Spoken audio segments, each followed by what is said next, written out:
Hi, my name's Paul Hickey, co-founder of both executive search firm Grass Greener Group and iIntro.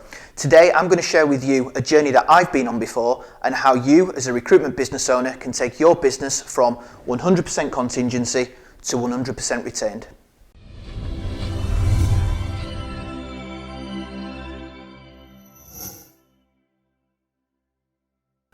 By virtue of the fact that you've arrived at this video, I assume that you're looking to take your business from the contingency space into the retained space in some way, shape or form.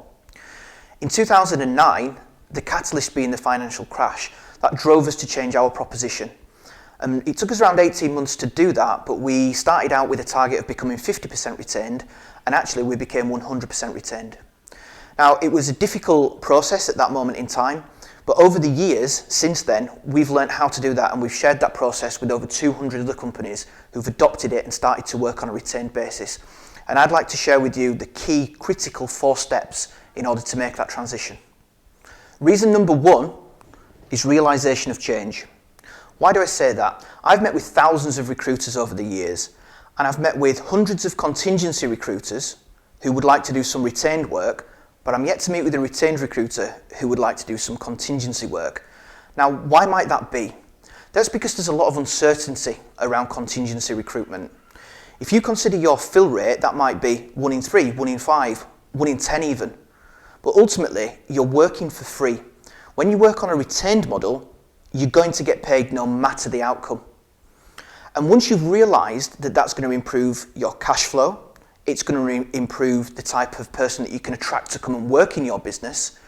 It's going to impress your clients so much that they're going to become clients for life, and it's going to turn your candidates into clients. You'll realise that taking your business at least 10, maybe even 20% of it to the retained space is always going to be worthwhile. In the words of Sam Cooke, now you've realised that a change is going to come, step number 2 is mindset. Now, mindset's a really interesting one for me. Back in 2009, to be honest, it wasn't me who had a change of mindset. It was my business partner who'd not come from a recruitment background. At the time, we had other business partners. It didn't work for them. They couldn't change their mindset, and they continued in the contingency space.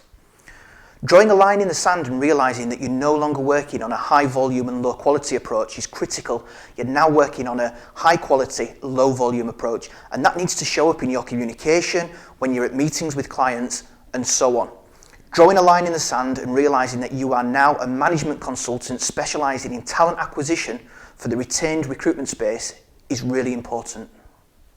So now that you've got the right mindset, the next step is learning. Learning is really important. As a wise man once said to me, if you're at point A and you want to get to point B, ask the man who's arrived at point B, not the man who's already at point A. Now that's important.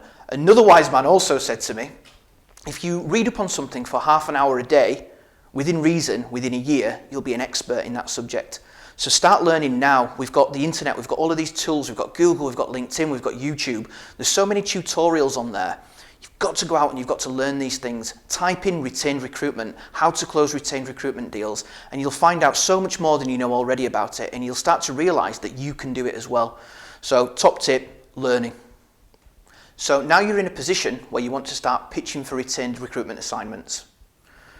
Step number 4 is your proposition, your USPs. Now you've got to remember the only thing that your clients are interested in is saving time and saving money. The fact that they need to recruit somebody is actually a byproduct. If you look at it that it's your job to recruit somebody, it's their job to hire somebody, that's a transactional viewpoint. What you need to consider is that it's your job to find somebody who stays long term in that organisation, and it's their job to find somebody to hire who stays long term in that organisation. When you start to look at things in that way, your proposition will become different. Now, how can you improve your proposition? Anything, again, that revolves around time and money is important. So if you can save them time by introducing video technology, behavioural assessments, key competency assessments and things like that, that's going to be a huge time saver. Anything that can ensure that they get a better new employee retention is going to help as well. So those are the 4 steps. Now, as a quick recap, moving your business, it doesn't need to be 100% contingency to 100% retained.